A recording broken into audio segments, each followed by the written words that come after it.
Assalamualaikum, perkenalkan kami dari kelompok 23. Di sini kami akan mempresentasikan hasil dari tugas yang telah kami selesaikan sebelumnya. Adapun video ini kami buat untuk memenuhi tugas UAS dari mata kuliah penjaminan mutu perangkat lunak.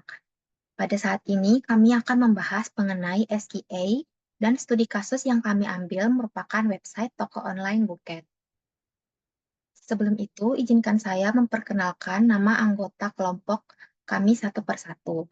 Yang pertama ada Audrey Maharani, kemudian Salomo Julio Elsada Laut, Putri Pradiastiwi, Christian Arbi Putra Liming, dan yang terakhir saya sendiri merupakan Devi Gebi. Kemudian masuk ke dalam deskripsi aplikasi. Aplikasi yang diuji adalah toko online buket, sebuah platform website untuk pembelian buket secara online. Sebelum pengujian, dilakukan identifikasi modul utama agar pengujian lebih sistematis. Modul-modul tersebut meliputi registrasi akun, login pengguna, pengelolaan keranjang belanja, dan proses checkout. Setiap modul diuji untuk memastikan fungsionalitasnya berjalan dengan baik dan memberikan pengalaman pengguna yang mudah dan nyaman. Berikutnya akan dijelaskan oleh teman saya. Baik, jadi di sini saya akan menjelaskan analisis aspek kualitas perangkat lunak. Yang pertama yaitu ada unit testing. Jadi di sini ada hasil unit testing yang sudah kami buat sebelumnya, di mana di dalam hasil unit testing tersebut terdapat case ID, type, test case, expected result, dan status. Yang pertama, case ID-nya yaitu ada login dengan tipe positif, di mana ketika pengguna login dengan akun yang telah terdaftar, maka sistem menampilkan halaman utama customer setelah login berhasil dan statusnya pass atau sesuai. Lalu, login yang kedua, tipenya negatif, pengguna login dengan email tidak terdaftar, maka user gagal login dan statusnya pass. Login ketiga, negatif, ketika pengguna login dengan password salah, maka sistem menampilkan pesan error atau email dan password tidak sesuai, coba lagi, dan statusnya pass. Login keempat, negatif, ketika pengguna login tanpa mengisi field, maka sistem menampilkan pesan error seperti please fill out this field dan statusnya pass. Login kelima, negatif, ketika pengguna login dengan format email salah, maka sistem menampilkan pesan please include an ad in the email address dan statusnya pass.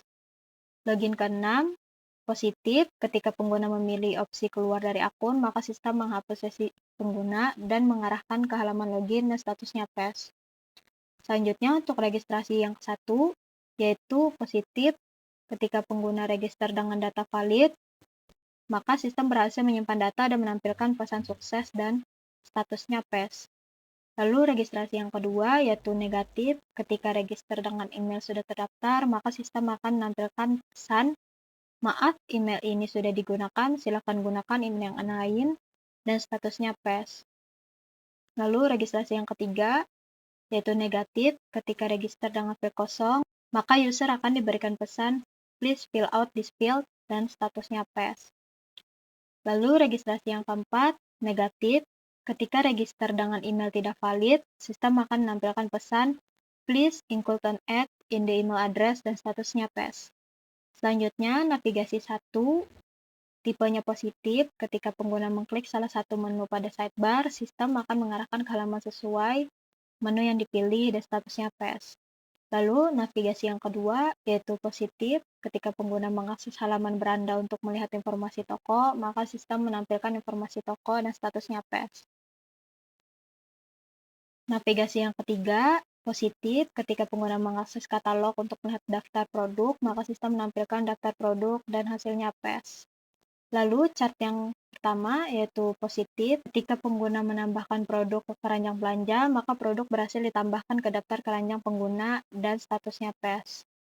Lalu chart yang kedua, positif, ketika pengguna membuka halaman keranjang belanja, maka sistem menampilkan produk yang ada di keranjang beserta detailnya dan statusnya pass. Lalu chart 03, positif, ketika pengguna menghapus salah satu produk dari keranjang belanja, maka sistem menghapus produk yang dipilih dari keranjang dan statusnya pass. Dan chart keempat, positif, ketika menambahkan produk, logout, lalu login kembali, maka sistem akan tetap menyimpan produk di keranjang dan statusnya fail atau tidak sesuai. Lalu, Checkout yang pertama yaitu positif. Ketika pengguna mengklik tombol checkout, maka sistem menampilkan halaman checkout dan statusnya pass. Lalu, checkout yang kedua, positif. Ketika pengguna memilih metode pembayaran, transfer bank atau COD, maka sistem mencatat pemilihan metode pembayaran pengguna dan statusnya pass.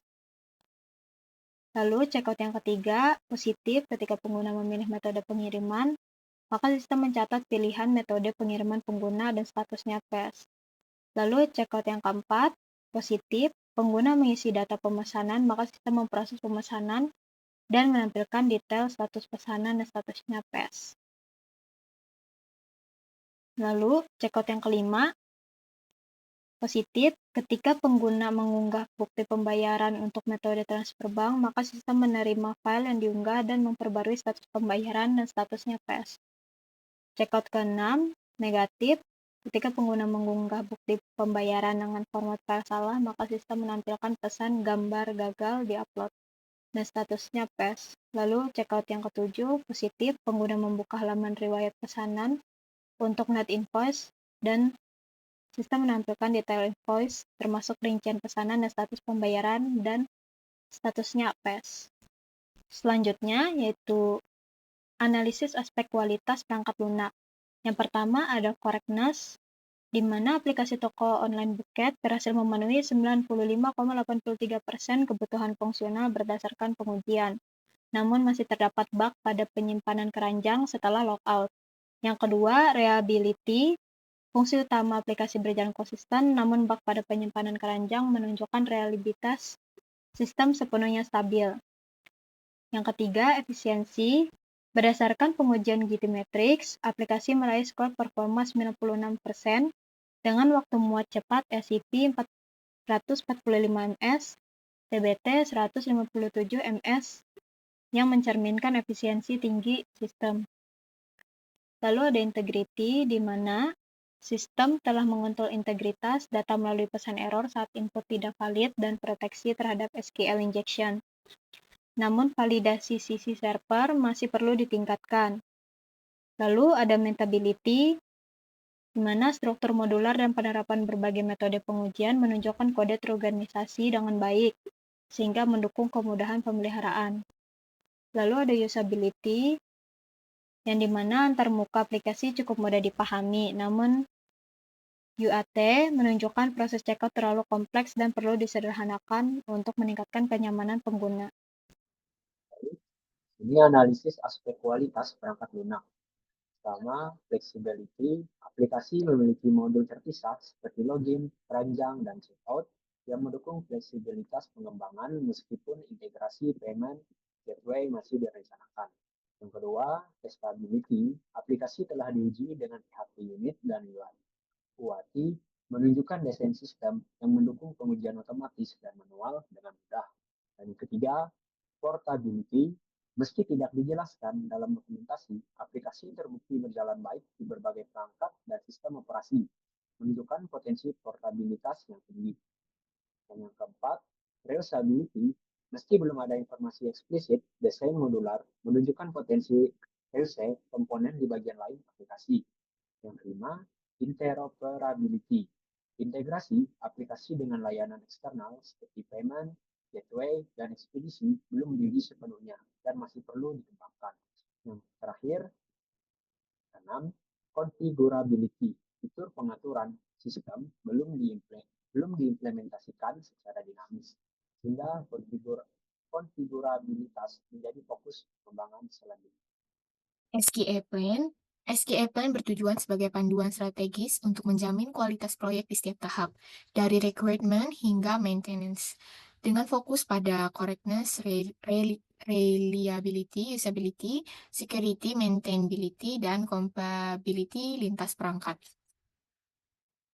Struktur organisasi SQA. Struktur ini memastikan pembagian peran yang jelas agar pengujian dan evaluasi mutu dapat berjalan dengan optimal. Tiap peran memiliki tanggung jawab penting dalam siklus pengembangan. Di sini ada QA Manager, yang dimana bertanggung jawab atas pengawasan keseluruhan kualitas proyek, QA Engineer melaksanakan pengujian unit integrasi dan sistem, developer mengembangkan aplikasi dan memperbaiki defek yang ditemukan, kemudian user representatif untuk memberikan umpan balik terkait usability dan kebutuhan pengguna. Standar praktik dan konvensi, di sini standar kualitas menggunakan ISO atau IEC 9126 dan IEEE 829, yang dimana ISO ini merupakan standar internasional untuk mendefinisikan 6 karakteristik kualitas perangkat lunak, sedangkan IEEE adalah standar yang menetapkan format dan dokumentasi pengujian perangkat lunak yang mencakup dokumen seperti test plan, test design, kemudian test case, test log, hingga test summary report. Untuk metode pengujian menggunakan white box, black box, integration, dan UAT. Kemudian untuk konvensi kode menggunakan ESR 12 PHP, yang dimana ini merupakan PHP standar yang direkomendasikan untuk menjaga konsistensi, keterbacaan, dan juga maintainability kode. Untuk rencana review dan audit ini dilakukan secara berkala untuk memastikan pengembangan tetap sesuai dengan spesifikasi dan kualitas yang direncanakan sejak awal. Audit internal dilakukan setiap 2 minggu untuk mengevaluasi kesesuaian proses terhadap rencana. Untuk rencana pengujian, di sini menggunakan pengujian mencakup aspek fungsional maupun non-fungsional. Yang pertama ada unit testing menggunakan PHP unit, kemudian integration testing, system testing end-to-end, performance testing menggunakan GT Matrix yang digunakan untuk mengukur waktu respon halaman web. Kemudian usability testing yang melibatkan user representatif. Untuk prosedur dan pelaporan masalah, dilaporkan menggunakan template standar yaitu ID masalah, deskripsi, langkah reproduksi, prioritas, dan status. Kemudian developer akan bertanggung jawab untuk memperbaiki masalah tersebut dengan maksimal 2 hari kerja untuk bug yang memiliki prioritas tinggi. Kemudian QA Engineer akan melakukan verifikasi ulang setelah perbaikan, yang dimana prosedur-prosedur ini nanti akan memastikan bahwa setiap masalah yang muncul didokumentasikan dengan baik dan diselesaikan secara cepat dan tepat agar kualitas sistem tetap terjaga. Di sini saya akan melanjutkan tentang simulasi review teknis. Dalam tahap ini dilakukan formal technical review atau FTR terhadap artefak dokumen requirement. Untuk temuannya, yang pertama, tidak ada requirement eksplisit terkait fitur penyimpangan keranjang setelah logout. Yang kedua, tidak terdapat spesifikasi terkait error handling saat upload bukti pembayaran. Yang ketiga, form checkout terlalu panjang dan memerlukan penyederhanaan untuk meningkatkan usability.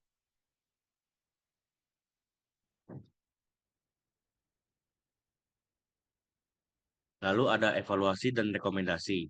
Evaluasi SQA yang dilakukan menunjukkan bahwa penerapan SQA sangat berpengaruh dalam mendeteksi kesalahan sejak dini, sehingga dapat menghemat biaya dan waktu pengembangan di masa depan. Dengan mengadopsi proses review dan testing secara berkala, kualitas aplikasi toko online bucket dapat dipertahankan bahkan ditingkatkan. Yang pertama, yaitu menambahkan requirement terkait session keranjang untuk menghindari kehilangan data pengguna. Yang kedua, menyederhanakan proses checkout menjadi lebih intuitif dan cepat. Yang ketiga, menambahkan mekanisme validasi dan error handling di sisi server untuk mengantisipasi kegagalan upload. Yang keempat, mengembangkan fitur konfigurasi hak akses untuk meningkatkan keamanan dan fleksibilitas sistem. Kita masuk kepada kesimpulan. Berdasarkan analisis terhadap aplikasi toko online bucket, penerapan Software Quality Assurance atau SQA telah memberikan dampak signifikan untuk memastikan kualitas perangkat lunak. Pengujian dilakukan secara menyeluruh, mencakup unit, integrasi, dan sistem yang menunjukkan tingkat keberhasilan fungsional sebesar 95,83%. Meskipun demikian, masih terdapat beberapa aspek yang perlu diperbaiki seperti bug pada penyimpanan keranjang saat logout, kompleksitas checkout, dan validasi di sisi server. Secara umum, aplikasi menunjukkan kinerja yang baik dalam aspek correctness, efficiency, usability, dan maintainability. Namun, aspek seperti interoperability dan configurability masih memerlukan pengembangan lebih lanjut. Rencana SQA yang disusun juga mencakup struktur organisasi QA, standar yang digunakan, serta prosedur review, audit, dan pengujian yang jelas dan terstruktur. Rekomendasi utama meliputi penambahan requirement terkait session keranjang, penyederhanaan proses checkout, validasi server-side, serta pengembangan fitur konfigurasi hak akses. Dengan demikian, implementasi SQA terbukti penting, tidak hanya untuk kualitas teknis, tetapi juga untuk meningkatkan kepercayaan dan kepuasan pengguna terhadap produk. Terima kasih atas perhatiannya dan terima kasih kepada Bu Nova karena sudah memberikan tugas ini kepada kami. Kurang lebihnya kami mohon maaf. Terima kasih.